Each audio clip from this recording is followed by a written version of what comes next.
Inaapi niyo si Zaldico. Yun ang pakiramdam ni Zaldico ngayon. Api siya. Biktima, downtrodden, May kawawa naman. Ikaw pa yung biktima? Nakakahiya naman sa mga nabaha kahapon sa Cebu. Tama, kasi ikaw ang estado eh. Sino ba pinakamakapangyarihan? Sino bang mas maraming pera, Estado o si Zaldico? Oo. Yun na lang eh. Si Sino mas Zaldico. Sinasabi niyo po ba na wala po kayong tiwala sa kakayahan ng gobyerno na kaya pong proteksyonan si Zaldico? Abay, hindi tayo pwedeng magtiwala ng ganun-ganun na lang kasi nga kahit yung mga heads of state, dalawampu yung mga bodyguard, dalawampu na yung mga bodyguard, may sniper na pwedeng tumarget sa kanya. Kulang pa ng... Paano mo mapapakulong si Zaldico? Di ba? Kakatig ba ang Sandigan Bayan? Maybe sa mga paunang mga kilos nila kasi nahihiya sa bayan. Pero eventually, ang tanong dito, ano preba mo? Sa paghahatid ng mga mali-malitang pera, one time daw nakita roon si Ko. Ano preba mo na naman? Oo, lalo kung wala kay selfie. Hindi ba? Sasabihin, Baka naman lingid sa ating kaalaman, habang iniimpake nila ang mali-malitang pera, baka may picture pa si Bryce. Malay mo. Pwede. Baka naman habang ikinakarga ang mali-malitang pera sa 7 van, meron silang video. Pwede. O baka naman doon sa sinasabi na bahay daw ni Zaldi na pinagtataguan lang ng mali-malitang pera, may picture din si Bryce. Kasi Kung si ako Bryce naman si attorney, Oh, anong kinalaman ng kliyente ko dyan? saan? Malay ko kung dinideliver nila yan, sa mga asawa nila. Mayroon bang preba na tinanggap ko yan? Tandaan ninyo, Proof beyond reasonable doubt dito. Tanong lang po namin, una po, attorney, paano po mauobliga na mapauwi dito yung dating kongresista? So, pag sa pahon ng kaso ay maaaring mag-issue ng warrant of arrest ang Sandigan Bayan. At yan maaaring request ng ating gobyerno na ipatupad ng Interpol o kung sakaling yung bansa na kinakaroonan ng dating congressman Ko ay isa dun sa mga 15 bansa na meron tayong extradition treaty, pwede tayong mag-request ng extradition. Opo. Okay, sandali muna, attorney. Pwede ho ba naming ayusin lang po yung linya? Sana po maunawaan nyo kami kasi po sayang ang pagkakataon para po mas maintindihan po ng ating mga kababayan ito pong napaka-importanteng isyong ito. Pakilang, Dames, please. Ayusin natin yung ating linya. Oo, kasi nga hindi siya ganoong kaklaro. Kasi po, ang pupuntahan po natin dito mga kapatid, ano po, ay yung usapin nga ng kailan magkakaroon ng jurisdiksyon dito kay Ginoong Ko ang ating pong hukuman, particularly ang Sandigan Bayan. Happy birthday! Yan, oo. Happy birthday! Diba? Masaya. Happy birthday to you!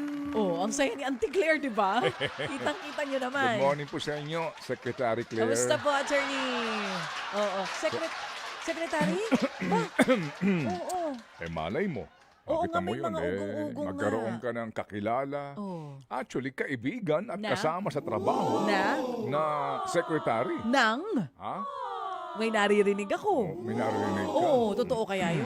Basta kami, we will post no objection. Mukhang may paggulantang sa atin pagdating ng December, Morning, attorney. Morning po, attorney. Okay. Asan na ba ako? Ay, nandito pa rin Birthday ni tayo. Sunny Africa. Oo. And also, pagbati po ng good morning kay JB Garganera. Good morning, JB. Good morning! Kahapon nga po nagkaroon ng press conference ang abogado po at si Attorney Rui Rondain. Sa mga nakatatanda, it's a familiar name dahil po siya dating abogado rin po ng mga Arroyo, if you recall. At kanya pong naipanalo ang mga kaso ng mga Arroyo. Alright? Ngayon, mga kapatid, meron po tayong bahagi ng press conference kahapon na gusto ko pong ipapanood sa inyo at ipakinig sa inyo mamaya po hindi okay, relax ka lang dyan, birthday boy. Sabihin mo sa akin kung yan ready na. Okay? Para lang ho natin malaman kung ano po ang pananaw ni attorney dito po sa mga bali-balitang ito. Dami na hong balita sa sinasabing kakaharapin daw pong kaso nitong si Ginoong ni Zaldico? former Congressman Zaldico. Pero bago nga yan, yung po sinasabi din po kahapon sa press conference na may banta daw po sa buhay ni Zaldico. Kahit naman ikaw, kahit ikaw, Oh. pagbantaan ka. Oo. Nagkalat yan sa social media. Oo nga. Kesyo ganito, kesyo ganyan, kahit na ikaw. Oo. Uuwi ka ba kapag Oo. may pagbabanta sa iyong buhay? Oh. Siguro attorney, kung a-advise mo huwag ako umuwi, hindi talaga ako uuwi. Yun nga daw ang i-advise niya rin kung sakali man. Kahit naman ako Oo. Oo. Hindi ka ba matatakot dyan? Oo. Paano kung merong isang mag-ala vigilante? Oo. Alam mo yun, attorney, isipin niya na siya na ang, siya na ang makakapag bigay ng hustisya So, attorney, sa mga, alam mo, galit ng mga tao. attorney, parang sinasabi niyo po ba na wala po kayong tiwala sa kakayahan ng gobyerno na kaya pong proteksyonan si Zaldico? Abay, hindi tayo pwedeng magtiwala ng ganun-ganun na lang kasi nga kahit yung mga heads of state, dalawampu yung mga bodyguard, dalawampu na yung mga bodyguard, may sniper na pwedeng tumarget sa kanya. Kulang pa ng konting tuwang. Lagyan mo pa ng accent. Na? Oo, lagyan mo pa ng konting tuwang. Kahit na nga yung mga, ang dami ng mga nagbabantay, nalulusutan pa rin.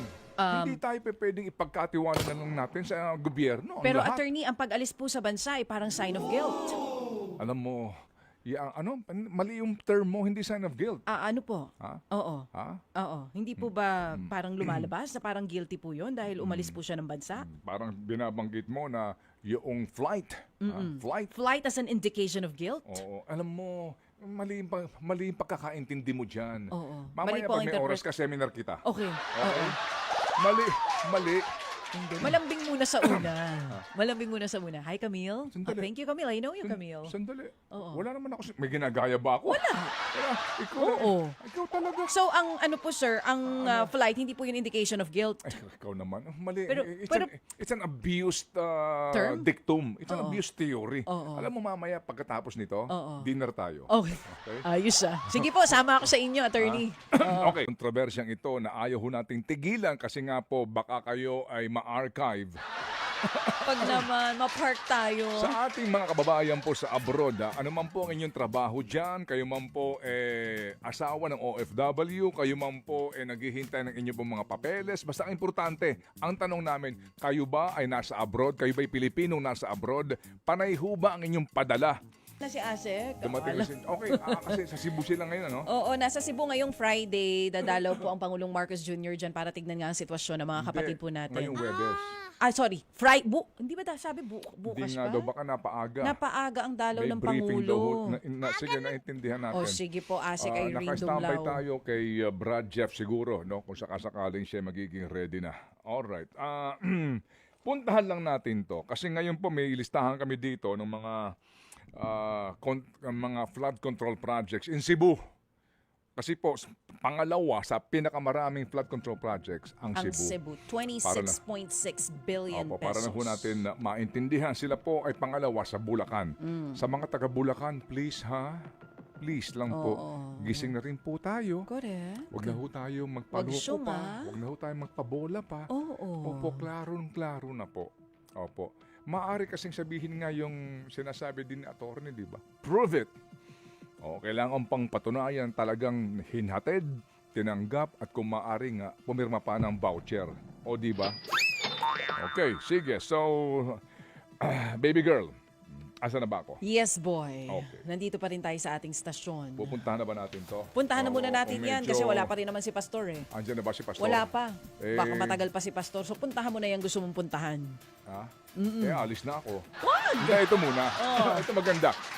Habang tayo naka-standby kay Brad Jeff, gisingin mo ng maaga. Hindi, joke lang. Ito yung magandang reaksyon ng isang abogado na nakikinig sa atin. Sige. Mahusay na abogado. Sige ito. nga, parinig. Ako, kukunin ko itong Abogado? executive assistant. Aba, ayos. Pag ako naging presidente, itong aking executive secretary. Pero hindi mangyayari yon. Kaya ano na lang siya, executive assistant. Aba? Okay. Sabi dito, niyayabang nga pati ng AMLA, nakasama sila sa coordination. So, that should be easy. Tama, kasi ikaw ang estado eh. Sino ba pinakamakapangyarihan? Sino bang mas maraming pera, Estado o si Zaldico? Oo. Yun na lang eh. Si Sino mas Saldico. Di ba? Siyempre, mas maraming pera Pilipinas kay Zaldico. Sino mas maraming Hindi, resources? mas maraming pera gobyerno. Oo, gobyerno ng Pilipinas. Resources. Sino mas maraming abogado? Si Zaldico o yung Pilipinas? Estado. Sabi nga kanina ni Atty. Cayosa, daming abogado sa DOJ, sa Ombudsman, Kumbaga, sa pagtulong-tulungan. NBI. Pagtulungan nyo na yan. Yun ang Kaya sabi nga niya. sinasabi nga ni Atty. Okay, tumatanggi ka, no? SunWest. Di isama mo sa demanda yung SunWest. Good kasi point. Kasi naman may basis, no? Ipitin mo sila. Substandard. Okay, may sinasabi daw po na binayaran, hindi pa tapos binayaran na. So, idemanda mo sila. Yung mga yan, malamang mga napag-uutusan lang. So, papayag ba sila magpakulong? Idemanda mo nang magsalita na yung mga yan. Kung gugustuhin ho ng Estado, kumbaga, kung magiging ang kanila pong effort dito ay yung lagi nilang sinasabi na whole of government approach. Hindi ba? Ito maganda reaksyon. Oh, sige. Bago tayo mag-short break at pakinggan po si Bradjet ang ating pong pinaghandaang diskusyon. Total naman, di ba bukas nandito ka? Oo, naman. Araw-araw ako nandito hanggang sa linggo. Nandito ako, Ted Filon. Pag wala ka, bukas anong mangyayari? Promise, nandito ako. Pag wala, anong mangyayari? Kakain tayo sa Penglay. Kasi birthday ni Erwin Ocaña eh. Oo, kakain tayo. Lakas ng Magsasabaw loob mo. tayo doon. Lakas ng loob mo. Oo, nandito ako. Hanggang Okay. linggo ako dito. Ay, salamat Oo naman kung naman. gano'n, ha? Ganun nating kamahalang TV5. Okay, O, sige. Tuloy mo. Ano sabi ng abogado? Niyayabang nga nila pati ang AMLA kasama sa coordination. So Oo. that should be easy. Oo. Unless pakitang tao Yan. and token effort lang Oo. as expected. Oo. Kasi it is evident that Martin and Zaldi will not go down without bringing the house down. Ha? How? Ha? Ito ha? Oo. Parang And as parang we know, linya sa pelikula. The accused will not even need good defense lawyers. If the cases being filed are originally meant only to create noise and achieve political objectives, pakitang tao lang ang lahat. Matalinong Galing. tao ito. Kumbaga, attorney, charot-charot na accountability lang to, no? Matalinong tao ito. Oo. Sino yan? Gusto kong kaibiganin yan. Matalinong tao ito. Tama naman yung sinabi niya. Ito, observer ito. Pwede rin ito ma-interview bilang isang political analyst. Oh, bukas agad. Hindi mo na kailangan pa maging isang graduate ng political science. Ano Yeah. ba? Yung sinasabi niya. Oo. Kasi nga mga kapatid, eto halimbawa lang, asa na si sige. Maynard? Oh. Ba't mo sa akin tinatanong? Hindi nga kami close si Maynard. Pero isa po yan sa mga nababanggit. Nabanggit ni Bernardo. Oo. Si Hindi- Maynard Ngu. Mamaya po, babasahin natin yung ilang statement dito just to refresh you. Kasi po kahapon talaga confident si attorney. Yeah. Okay, sige. Pwede bang iparinig na natin ngayon habang Oo. hinihintay natin si Pastor? Iparinig mo na. Itong bahagi po ng statement ni Attorney Rondain. Again, ulitin lang po natin. Sabi nga ni Attorney Cayosa, ako, I recommend that guy to be the next DOJ Secretary. Si Attorney Cayosa. Oo. Mahusay, no? Oo, magaling. Yung nga lang, kasi it's a political appointment also. No? Yeah. Anyway, so sabi nga niya, huwag niyong sisihin yung abogado. Kasi po, doing ginagawa his lamang ng abogado yung trabaho nila. Tama. Kaya nga po, ayoko naman din pong paniwalaan at isulong yung minumungkahin ng barbero ko. Anong sabi ng barbero mo? May pagkapiloso po eh. Oo. Ano bang mungkahi niya? Sabi ng barbero ko, Oo. sabi niya, Bossing, sorry, ako yung nagpapasintabi ha. Ito po yung sinasabi lamang ng aking barbero. Pati nga yung manikurista sumang-ayon sa kanya. Ba, ayos sa mga kakwentuhan mo talaga. Oo naman. Yan ang mga masarap na kwentuhan sa loob ng barberya. Oh. Yung isa, taga-masahe naman. Ang sarap. Oo. Ang sinasabi, Ano sabi nila? sabi niya, Bossing, pwede ba itong mga abogado na kahit na sa mga kaso, halimbawa, yung may sinasabi siya, yung mga missing, alam mo na, itong mga... Missing sa Bungeros. Ay, wala ko sinabi Ay, sa sorry, bungero, anong ha? missing? Aba, Ano bang missing? Ba, ewan ko sa'yo, ha? Ikaw ang nagsasabi Ay, niyan, sorry, ha? missing ano ba? Oh. Itong mga kasong kriminal, etc. Sabi niya, Bossing, pwede bang, alam mo, yung mga kitang-kita mo na naman, na guilty. Yung mga inaakusahan. Pero pinagtatanggol pa rin ng mga abogado. sabi ko, yung sisihin niya kasi yan ang trabaho nila. Ipagtanggol ang kanilang mga kliyente na mapawalang sala. Paano yan kung talagang guilty nga yung kanilang kliyente pero ginagawa ng paraan para makalusot? Sabi ko, ganun talaga ang proseso. Yan ang umiiral na panuntunan natin sa hustisya. Ngayon ang sabi, Oo, ano sabi niya? sabi niya, pwede bang kung sakasakali lang, ika niya, kung sakasakali lang, nakapag naman talaga, oo, kahit na sa ano pang pagsisinungaling, nakatulong na yung abogado, kahit na ano pang ginagawa ng pagtatanggol ng abogado, pero sa bandang dulo, napatunayan ng hukuman na guilty ang kanyang kliyente, pwede bang kasama sa sintensya yung abogado? Naku, mahirap naman yata yun. Dalawa sila, makukulong. Huwag namang, grabe naman. Sabi ko, halam mo. Oo. Harap, Diyos ko. Kasi kapampakan yung correct, yung kausap mo.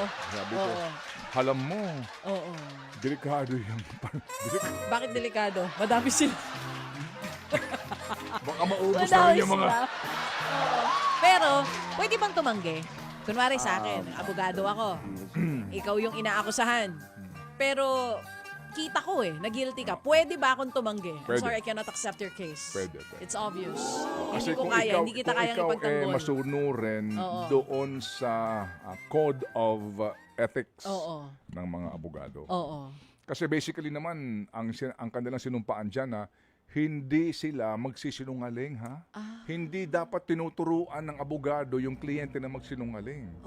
Ang papel ng abogado is to see to it na yung karapatan ng kliyente ay hindi pinagkakaiba. Yun, basically yun. Hindi yung kasama ka na sa paglusot, So pwede gagawa ka pala na ng kaparaanan na makalusot, tumutulong ka na makalusot. Oo. Ang sayo lang kasi talaga dyan, ang iyong main responsibility is to see to it that all your rights ng iyong kliyente ay hindi tinatapakan. So pwede. Yun sa papel. Oo. Sumumpa pala sila na hindi sila magsisinungaling. Oo. Pwede palang tumanggi. Pwede tumanggi. Kasi kumalit ang bayad. Joke. Ikaw talaga. Hindi, sabi ko, hindi naman ako pwede yun. Na, Pero kita. so, kung kasama na yung abogado sa pagmamaniobra para makalusot yung guilty na akusado, sabi ng aking abogado to. Sabi ng aking Barbero, si Attorney Barbero. Sabi ni Barbero, hindi pa pwede yun. Di, bigyan na natin ng discount. Ano na namang discount? Discount? Paano ang discount? Kung ang sentensya doon sa akusado, habang buhay na makakabilanggo, Sa abogado. sa abogado, 1 degree penalty. Lower. Lower. 1 degree lower. Alam mo Babe. yun, kako, ha? Oo. May alam kang Alam mo, ganun, ha? kung sino man yung barbero So, mo. habang buhay na makakabilanggo, Oo. 20 years 20 sila years abogado. siya. Kalahati lang. May discount. Pwede maging mambabatas yan. Kaya lang, kapag sinulat niya yan, walang asasang-ayon. Anong distrito o bill party dito? list? Di Barbero party list. Wala pa namang kumakatawan sa mga barbero, di ba? Sa lower house, meron na ba? Meron na. Meron na? Oo. Wala pa. Meron mga manggagawa. Oo. manggagawa ang Pangkalahatan. Oo, pero para sa mga barbero, wala pa talaga. Pero pansin mo yung mga party list na mga maiingay sa confidential fund, lahat sila ngayon tameme. Oo, quiet sila ngayon. Medyo tahimik nga sila ngayon. Baka busy sila. Lakas ng tawa ko. Oo. Lahat sila ngayon tahimik. Kasi nga nakabakasyon pa sila, di ba? Hindi. Hindi na ba? Oo. Bumalik na sila? Kasi marami sa kanila kontraktor. Ayun lang. May SOP din? Sure! Okay. Mahiya nakita mo? naman kayo. 9:06 na. Kaya nga, ang bilis ng oras. Okay, Brad Jeff, mag-ready ka na ha. Sa amin pong pagbabalik, atin na pong pakikinggan ang pinakamagandang balita po sa lahat, si Brad Jeff, para po sa ating The Daily Brad. And ito na nga po, ang ating pong continuation po sa ating diskusyon sa napaka-importanteng isyong pambayan. Dinadaan lang po namin ito sa mga pakwento-kwento, pero mga kapatid, ang importante nga po, sabi nga ni attorney, ang importante is may kaso. Akala ko, attorney, ang resibo. Sabi niya, oo nga, saan ba galing yung mga datos nila? Kasi araw-araw daw siyang namamalengke. taas daw ng presyo ng gulay. Ikaw naman para kang bago ng bago. Ito yung mga taga-planeta Mars. Hindi na Jupiter, ha? Oo, sige. Pansin po ninyo, hindi daw po, hindi gumalaw actually yung presyuhan daw po ng mga pangunahing Tsaka bilihin. bumagal daw. Ito galing kay Dennis Mapa no ng PSA Anong saka kababalaghan kila ito? Dev. Dev. Alam niyo ho, Mr. Balisakan, saan kayo namamalengke? Ay, siguro maganda kayo mismo mag-immersion. Siguro maganda rin meron kayo subscription ng bantay presyo ng DA. Kasi sorry po parang wala kayo sa saang universe kayo. Sorry. Kasi Kayo naman. ako mismo po ramdam ko eh. Oo. Kasi nga kinukuha ko yung listahan ng binibili. Oo. Kung lingguhang namamalengke si Inday. Pati nga sa grocery. Ngayon pa lang, nagsabi sa akin. Sabi ko, pakicheck mo kung magkano yung pinakamura na... Presyo? Hindi. Pinakamura na instant noodle. Magkano na? Kasi nga, ang sabi ho ng, di ba, sa listahan ng DTI, may 6 pesos pa. Oo. Ngayon, 8, 7. 7.50 nga sabi ang ko supposed sa'yo to be. Oo, Pero, dapat. pero ang presyo, Kung bibili ka siguro ng maramihan sa high top o sa pure gold. Pero kung bibili ka pa isa-isa, Gis na. Gis. Sa sari-sari store, mas mahigit pa sa Gis, di ba? Yun lang po ang sa atin dito. Well, anyway, doon sila masaya. Oo naman. Kayo naman, ang sabi kasi nila, mas mabagal nga daw. Kasi last September, 0.8%. Okay. Ngayon daw, 0.3 lang. So, daman nyo ba? Nararamdaman nyo po ba? Mabagal din daw yung pagtaas ng presyo ng karne. Kasi 6% last September, ngayon 5.2% lang. Kasi nga po, wala na bumibili ng karne. Anong klaseng computation ba ginagawa nyo dito? Anyway. Sige po. Good morning Hindi po din na po lang. kay Nanay Christopher Min na talaga nang nakatutok sa ating Morning, diskusyon. Nanay. Kasama po si Attorney Cayosa kanina. Ito lang po mga kapatid. Sa oras na 9:23 na po in the morning, pakinggan lang po natin itong, again, na akin lang po pinagkakaulitan, wag ho nating kutsain, sisihin, o pagsabihan po ng anumang pong hindi magandang salita si Attorney Roy Rondain kasi siya, sabi nga ni Attorney Cayosa, Trabaho niya ito. ginagawa lang po niya ang kanya pong trabaho bilang abogado. And alam po ng lahat din po ng mga abogado yan, mga kapatid, na gagawin nilang lahat ng kaparaanan, una, para po hindi maipagkait ang karapatan ng kanilang kliyente at maipanalo ang kaso.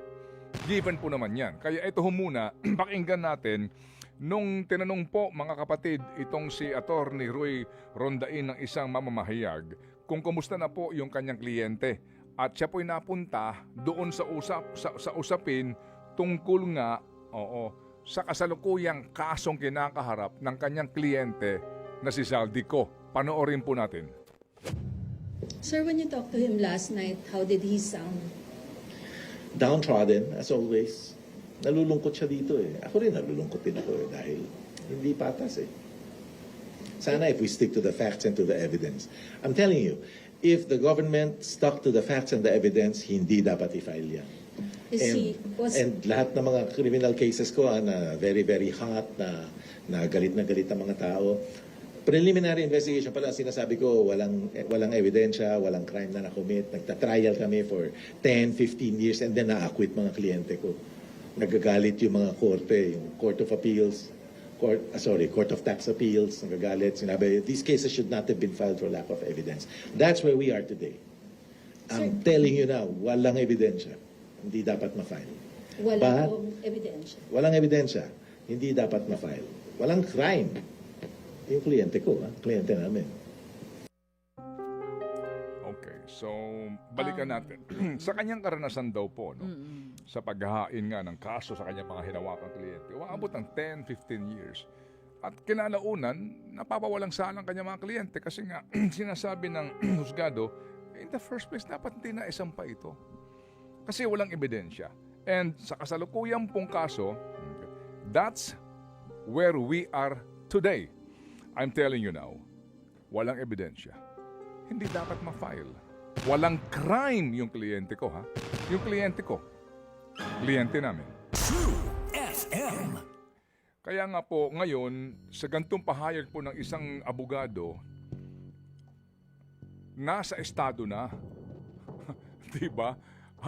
Ang obligasyon at responsibilidad na hindi biguin ang bayan. Sa dinami-dami, girl, ng kanilang sinasabi, sa araw-araw na press conference, sa ngayon po, dagdag gastusin. Alam mo ba, Rom Ortigas? Ako ho, nauunawaan ko at akin din pong binibigyan ng pagtangkilik at pagkilala. Yung sakripisyo ho nitong nasa ICI na nag-aabono daw. Wala pa silang sweldo. We have to say, thank you for your service. Pero ang realidad, ngayon po, 41 million daw po ang ilalaan na paunang budget For this year. to run the ICI. 41 million. Wow. That's 41 million. Yeah. And then, may isinusulong na Independent People's Commission. Commission na mas malaki ang 100 milyon po sigurado yon. Pero by next year, 100 milyon pa rin po itong ICI na ito. Nakita ho ninyo? Ninakawan ka na ng 1.7 trillion na estimate, gagasta ka pa ng daan-daang milyon para, gumawa ng rekomendasyon na kasuhan itong mga magnanakaw na ito. Ilan na po nagsasabi dyan, di ba duplication, redundant lang ito, wala naman kayong poder. Kaya nga muli, babalik ka doon sa sinasabi ni Atty. Coyosa din, sa Yeah. ilang mga panayam, na ba't di nyo nalang palakasin ng Ombudsman DOJ? Dagdagan ng tao, para rekta na. O dagdagan na lang ng pondo kung kulang man sila ng pondo. 'Di ba? Kasi nandyan na trabaho na yun ng ombudsman dahil di naman makakapagsampa ng kaso ang ICI. 'Di ba? Anong gagawin nila? Fact-finding. Di ba yung pwede gawin ng ombudsman? Kaya nilang gawin yun. Bakit pa tayo gagasta ng another 41 million pesos? Kasi nga, pang-optics, Para cute. pang-pakitan tao, Oo, para masabi na talagang lalaban tayo sa korupsyon. Tinatag yung ICI. pampahupa ng damdamin. Hindi nga, ito, sa ngayon pa lang hindi na ito independent. Isolated nga sila, di ba? Kasi yung usapin ng live streaming na wala na. Ayaw talaga nila Pangalawa, anong independence? Na yung iyong pera subject to approval of the office of the president. Paano ka naging independent doon? Sa totoo lang, pwede pakiusapan dito o si Maynard mo ha? O si pwede nating isipin yun. Kasi nga, dependent ka sa perang ibibigay ng DBM na hindi mag-release kung walang go signal si Presidente. Doon pa lang po Pero ito hong ombudsman, talaga pong sa ating saligang batas, talagang dapat independent siya. O maaari niyong pagdudahan si Ginoong Remulla. Pero, sa konsepto po nito, sa intent and spirit ng ating saligang batas, dapat talaga independent siya. Kaya nga dapat din may fiscal autonomy nga itong mga to, pati nga ang hudikatura. Anyway, so ito po ngayon nandidiyan na, tama? So babalikan lang po natin ngayon. Sa ngayon mga kapatid, ang hamon nito pong abogado ng kampo nila Zaldico, prove it. Kasi po ang bahagi po ng kanyang 49 minutes na press conference, pinanood ko ito ng lubos ng buo, sinasabi niya, mayaman itong kliyente ko 44 companies ang pag-aari nito. Hello? Kaya nga ang kanyang unang salin, 4-point-something billion. Yung kanyang, itong mga sinasabing air assets, hindi naman sa kanya yun Sa Mitsubishi yun na kumpanya. Yung kumpanyang yan, may pangalan ba doon ng kliyente ko? Yung nga sinasabi ni attorney kanina, di ba? Yung pagdadivest, etc., etc. So sinasabi din niya, sandali lang. Ano ba kaso? Ano ba kaso? Sabihin mo, ano ba ninakaw ng kliyente ko? May ninakaw ba? Okay. Kasi nga ang tanong dito is, who, what, where, when, and how? Diba? Yung sinasabi niya kahapon, sabi ko, parang journalism ito 5 Ws and 1 H. Oh, dapat kung may ninakaw, sabihin nyo kung sino nagnakaw. Oo. Sino? Anong ninakaw? Ano ninakaw? Oo. Saan ninakaw? Yan. Kailan ninakaw? Yan. Paano ninakaw? Oo, lahat. Oo. Bakit? Meron bang nawala? Meron bang damage to the government? Sinasabi niya, ha? 2025 kasi insertion. O yan na naman insertion. Sabi niya kahapon sa nagtatanong taga-media. 2025, di ba hindi nga napatunayan? Sabi niya, di ba hindi nga napatupad? Anong insertion? Right? Wala yan. Yun Wala ang yan. sinasabi niya. And then bottom line dito, sinasabi niya, ito ay he said, she said. Yan. Sinasabi niya dito na yung mga narrative against Zaldico twisted dahil daw sa misinformation. At kawawa naman kanyang kliyente. Oo, kawawa ang kanyang kliyente. Actually, napag-google ako doon sa ginamit niyang salita. Nung may nagtanong na membro ng media, kamusta si Zaldico? Ang sagot ng abogado, well, downtrodden. Napag-google ako mga kapatid, wow, downtrodden, pangmayaman na salita. Ano yun? Ibig sabihin pala nun, para ang pakiramdam mo inaapi ka. Napagsamantalahan ka, natapakan ka ng lipunan. Inaapi niyo si Zaldico. Yun ang pakiramdam ni Zaldico ngayon. Api siya. Biktima, downtrodden, May kawawa naman. Ikaw pa'y biktima? Nakakahiya naman sa mga nabaha kahapon sa Cebu. Yung mga nabaha sa Bulacan. Downtrodden si Zaldico. Sinapian ako ni Cookie Monster sa sobrang awa ko sa kanya, Ted Filon. Downtrodden? Hoy! Nakakahiya naman sa mga namatayan kahapon, ha? Sila ang totoong ape. Sila ang totoong napagsasamantalahan. Kasi yung pera na dapat ginamit para sa flood control project na pamproteksyon sa mga mamamayan sa baha, saan napunta? Kaninong bulsa? Nagtatanong lang naman ako.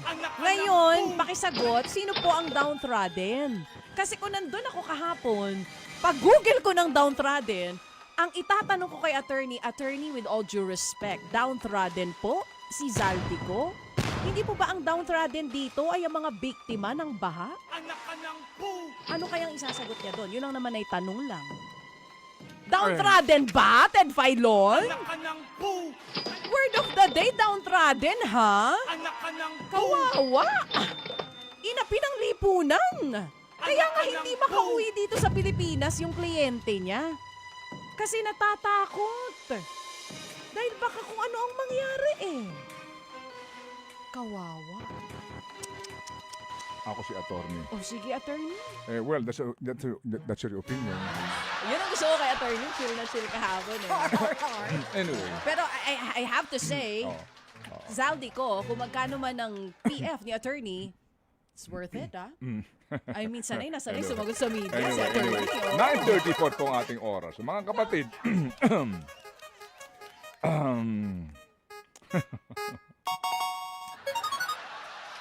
so, ang bottom line nga dito is prove it. Yun ang hamon Alright? He said, she said ito. Kumbaga, mga kwento pa lang naman yan. At kami ng mga abogado, hindi naman namin kinakailangan patunayan, inosente ang aming mga kliyente. Obligasyon ng Estado na patunayan na guilty ang aming mga kliyente. At kami lang ang didepensa. Evidence-based ang may hawak sa kaso ni Zaldico. Ano ba ang hawak ngayon na testimonial evidence ng Estado? Mga kapatid, hindi natin alam, baka naman po may itinatago ng Estado, and we will appreciate it kung totoo nga na tinatago nyo at hindi nyo inilalahad ang inyong mga baraha sa publiko kasi nga malalaman ng depensa yan. Maganda nga na magkagulatan, tindi pala ng hawak na ebidensya ng Estado ho dito labang kila Zaldico et al. Di po ba?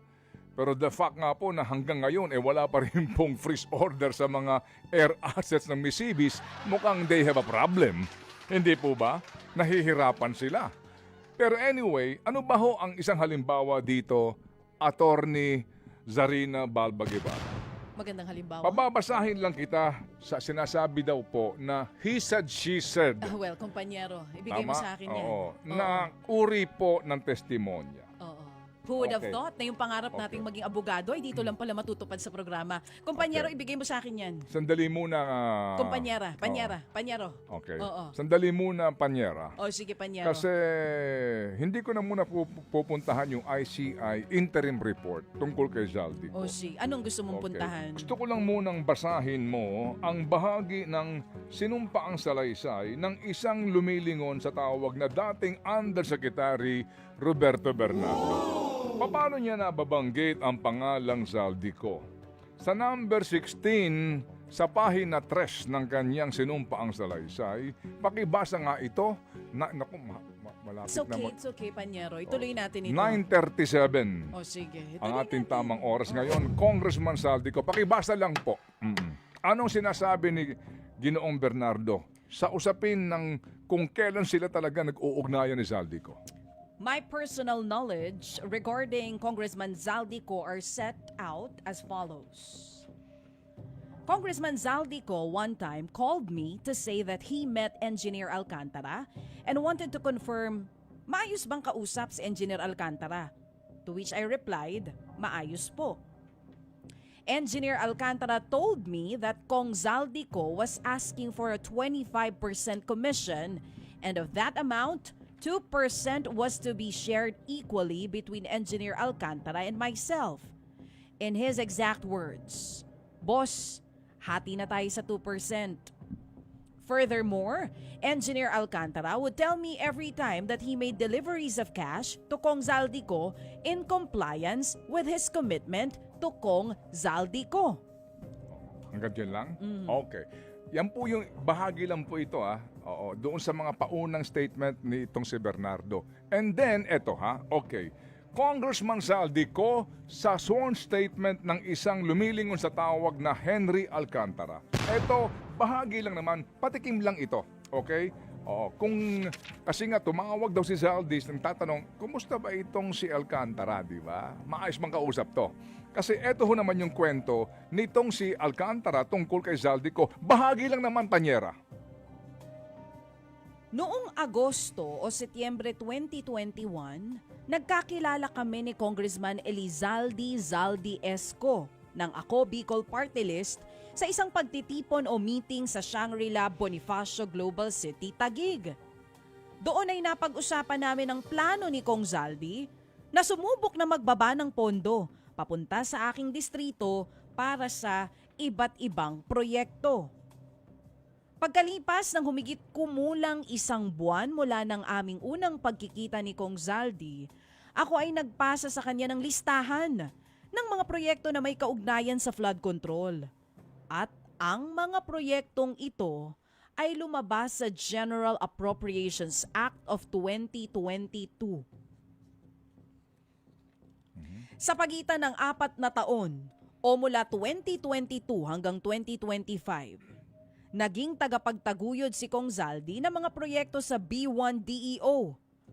Mahigit kumulang 426 na proyekto. Ang kabuoang halaga ng mga proyekto na ito ay hindi bababa sa 35 billion 24 million pesos. Okay. Diyan tayo muna hihinto kasi mahaba-haba ito. Para lang po sa mga attorney na nakikinig sa atin, kasama na po ang attorneys nitong si Zaldico. Kasi nga ito po yung kanilang salaysay na pinagbabasehan. Pati po yung komisyonan. May bahagi naman po dito, no?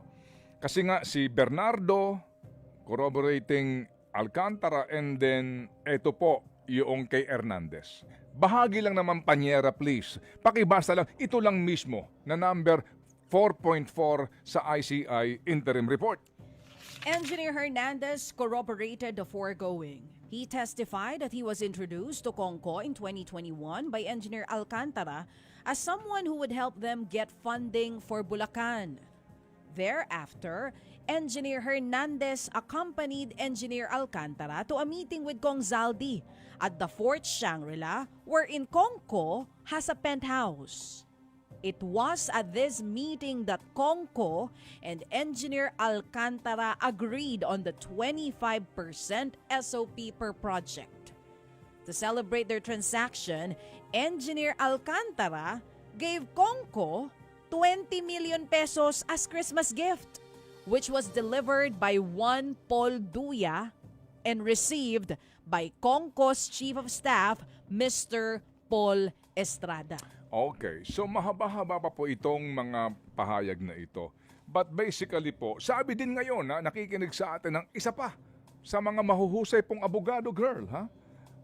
Criminal defense lawyer actually, sabi niya rito. With all certainty, there is no documentary evidence for the state to prove its case.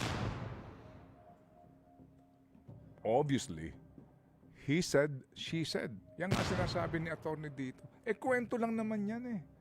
Kwento lang naman yan. So itong tatlong ito, importante sa kasong ito. Uulitin ko. Itong mga to, ang unang makukulong. Hindi ba? Yung pinapangako nila makukulong, walang duda itong tatlong ito. Pero ang tanong nga dito, paano mo mapapakulong si Saldico? Di ba? Kakatig ba ang Sandigan Bayan? Maybe sa mga paunang mga kilos nila kasi nahihiya sa bayan. Pero eventually, ang tanong dito, ano preba mo? Sa paghahatid ng mga mali-malitang pera, one time daw nakita roon si Ko. Ano preba mo na naman? Oo, lalo kung wala kay selfie. Hindi ba? Sasabihin nung baka abogado. naman lingid sa ating kaalaman, habang iniimpake nila ang mali-malitang pera, baka may picture pa si Bryce. Malay mo. Pwede.